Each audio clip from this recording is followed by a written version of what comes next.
Il y a deux prix cette année éthique et recherche, deux prix éthique et recherche, et le deuxième va nous être présenté par Annette Becker, professeure d'histoire contemporaine à l'Université de Paris-Ouest Nanterre La Défense.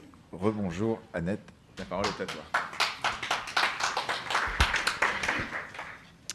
Dans son travail, Les experts de l'intime et les femmes, médecins et démographes en France de 1945 à 1975, Frédéric Lotard-Schneiser a catalysé son double intérêt personnel, je pourrais dire passionnel, pour le corps, la sexualité des femmes et leur libération des carcans. Ça, c'est son aspect militant au planning familial. Et de l'autre côté, sa carrière d'historienne.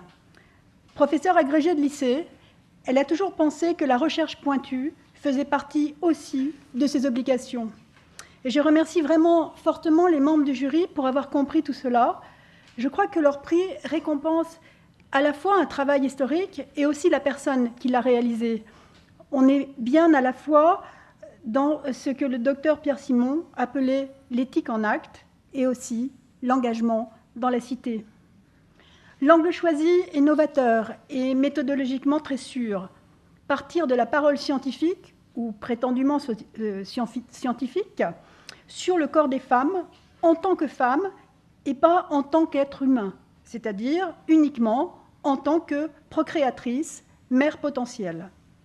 Ces scientifiques ont été choisis dans deux catégories très différentes par leur nombre et leur importance dans la société, les médecins et les démographes universitaires. Mais cela donne un corpus extrêmement cohérent. Frédéric les appelle les experts de l'intime, jouant dès le titre sur l'oxymore, car elle prouve bien que pour l'immense majorité d'entre eux, ils ont justement l'art d'évacuer l'intime, c'est-à-dire les passions personnelles des femmes, les douleurs ressenties, les désirs, dont celui de la liberté face à la maternité, pour réifier, c'est sa formule, leur objet d'étude.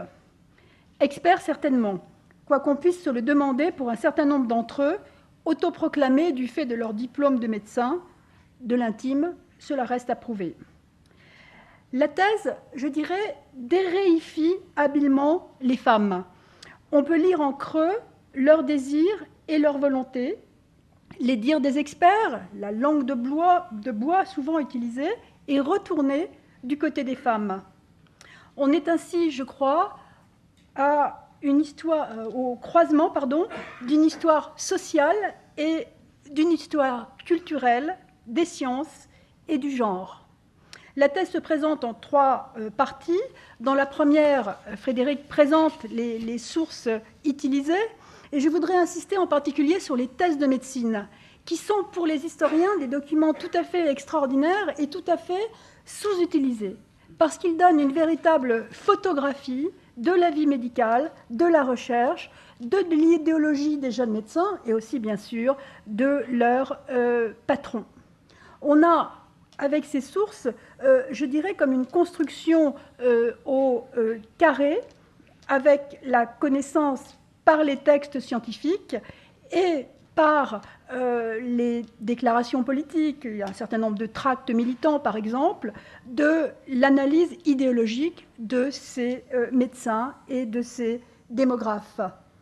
En faisant sa thèse, Frédéric avait rencontré le docteur et militant Pierre Simon grâce à Perrine, et Pierre Simon fait partie de l'histoire racontée dans la thèse de Frédéric. Les bornes chronologiques qu'elle a choisies, 1945-75, sont très logiques. La fin de la guerre et un certain nombre de médecins et de démographes ont été des résistants. On sait bien qu'en ce qui concerne la fécondité, eh bien, le début du baby-boom commence pendant la guerre elle-même. Et cela fait donc 30 ans jusqu'à la date terminale, qui est celle de la loi Veil. 30 ans rythmée par trois lois centrales pour le sujet. Celle de l'interdiction totale de 1920, avant bien sûr, mais qui maintient son nombre porté très longtemps. Puis la loi de 1967, loi Neuwirth, et enfin la loi de 1975. 30 ans enfin, et c'est très important, qui comprennent les années de guerre froide, très importantes pour le sujet, du fait du poids des communistes dans le pays et aussi des médecins communistes dans la mise en place de l'accouchement sans douleur d'origine soviétique, et aussi dans la construction de statistiques victorieuses qui n'ont quelquefois rien à envier à celles des plans quinquennaux.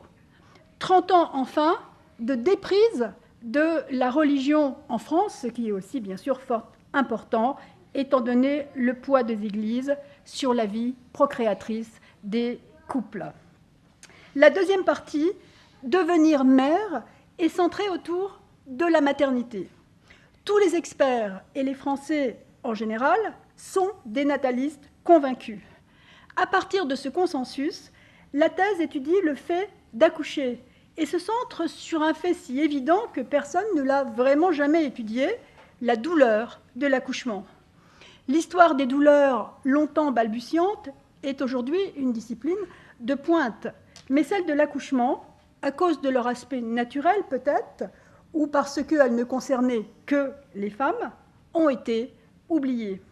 Cela donne des pages très passionnantes dans le travail sur cette aventure douloureuse et sur les avatars souvent plus idéologiques que médicaux de l'accouchement sans douleur, avancée soviétique, donc haïssable pour les uns, remarquable pour les autres, jusqu'à ce que l'accouchement sans douleur meure de sa belle mort, ou plutôt accouche d'une technique moins idéologique, encore qu'elle est parfois vue aussi comme étrangère, américaine, celle de la péridurale. Et là, bien sûr, on a, avec des effets après 1975, après la date de la thèse, cette prise en charge de plus en plus médicalisée du corps des femmes. La troisième partie, refus d'être mère et ménopause, traite avant tout des deux temps de bataille autour de l'amont et de l'aval de la conception. Dans une société nataliste, comment énoncer contraception et avortement? Ces chapitres sont particulièrement bien construits.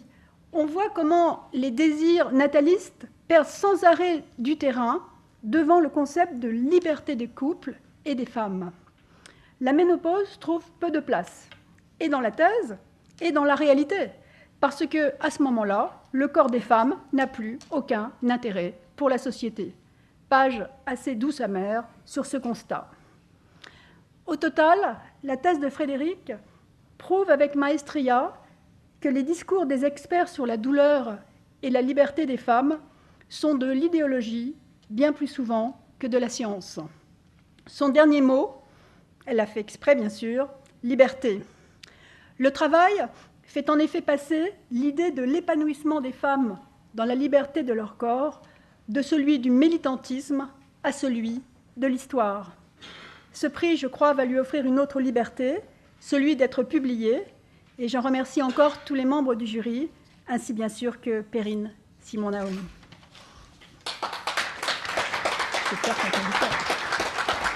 Merci.